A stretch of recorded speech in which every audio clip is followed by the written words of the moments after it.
જો મિત્રો આપણે આજે અમદાવાદના જે ફ્લાવર શો છે એના દ્રશ્યો દેખાઈ રહ્યા છે. આપણે મને ટીમ અને કેપ્ચર કરી રહ્યા છે, પણ બધાને જાણકારી મળે માટે આપણે આ વિડીયો બનાવ્યો છે.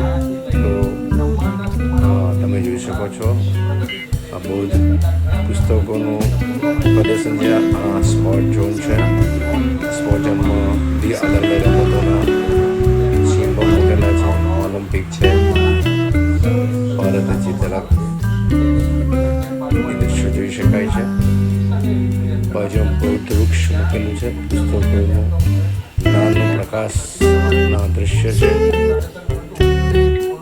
તમે જ્ઞાન પ્રાપ્ત કરી શકો અને દુનિયામાં આગળ વધી શકો.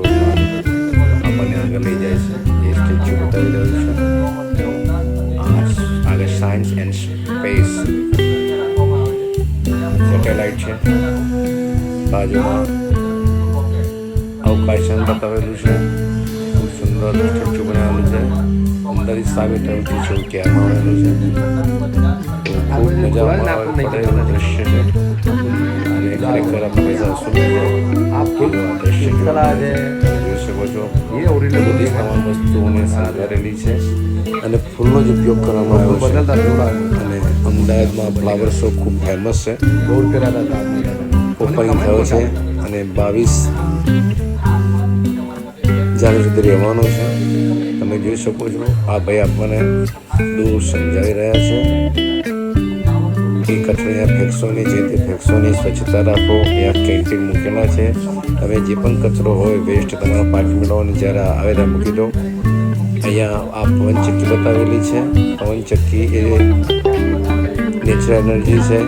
તો જોઈ શકાય છે અમદાવાદ ટુ બોમ્બેની બુલેટ ટ્રેનનું આ દ્રશ્ય છે પાછળ, અને નેચરલ એનર્જી આ બંનેનું કોમ્બિનેશન બનાવેલું છે. ખૂબ સરસ દ્રશ્ય છે. આ સૌર પેનલ છે, સૌર પેનલનું દ્રશ્ય છે. તો સૌર પેનલથી કેટલી ઉર્જા પ્રાપ્ત થાય છે. કેમિકલ બોન્ડિંગનો સ્ટેચ્યુ છે. કેમિકલનું બુલેટ ટ્રેનનું આ સ્ટેચ્યુ બનાવેલું છે. એવું કહેવાય છે કે એ 35 મીટર લાંબુ બનાવેલું છે. ફૂલથી સજાવેલું છે, જે અમદાવાદ ટુ બોમ્બે શરૂ થવાની છે અને ભારતની આન શાન અને નરેન્દ્ર મોદી સાહેબનું સપનું છે એ અહીંયા સિદ્ધ થવાનું છે. જોઈ શકાય છે ત્યાં બાજુમાં ફ્લાવર પાર્ક આવેલો છે. એન્ટ્રી ગેટ છે, પાર્કિંગની વ્યવસ્થા છે. આ જે સ્ટેચ્યુ છે એની બાજુમાં જ વિવિધ પ્રકારના અટલ બ્રિજ કહેવાય છે. તો તમે અટલ બ્રિજમાં પણ એન્ટ્રી લઈ શકો છો અહીંયાથી ફ્લાવર પાર્કમાંથી, જેને અટલ બ્રિજના જો અટલ બ્રિજ પણ જોવા જઈ શકે છે. એનું પણ અહીંયા દ્રશ્ય બતાવેલું છે. આ ટિકિટની એન્ટ્રી છે, ક્યાં બુકિંગ કરાવવાનું છે,